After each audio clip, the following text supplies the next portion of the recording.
Hi all, வணக்கம். என் மனதின் சங்கிலி அறுபட்ட நாள் என்று பல வருடங்களுக்கு பிறகு பேட்மிண்டன் கோர்ட்டுக்கு சென்றேன்.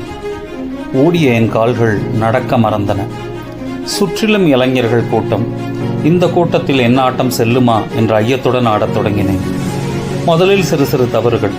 சுற்றி பார்த்தேன், யாராவது சிரிப்பார்களா என்று. ஒரு இளைஞன் கையில் தம்ஸ் அப் செய்கையோடு முன்னேறுங்கள் ப்ரோ என்றார். அந்த உற்சாக வார்த்தைகளை வாங்கி கொண்டு விளையாடத் தொடங்கினேன். 2-3 தட்டுகள், வேகம் எடுத்தது விளையாட்டு. 2-3 ஷாட்டுகள், என் காதில் உற்சாக வார்த்தைகள் விழுந்தன. வெல் டன் ப்ரோ என்று. அந்த உற்சாகமும் என் விளையாட்டின் உற்சாகமும் மலை அளவிற்கு என் மன உறுதியை கடத்தி செல்ல, பாயிண்ட்ஸுகளில் முன்னேறி எங்கள் அணி வெற்றி நோக்கி நகர, இந்த பாசிட்டிவ் என்விரான்மெண்ட்டில் ஏஜ் என்ற கோட்டையை தகர்த்தேன். விளையாட்டு முடிந்தது. மயிலறகால் மனதை வருடினால் என்ன சுகமோ அந்த சுகத்தை இந்த விளையாட்டு தந்தது.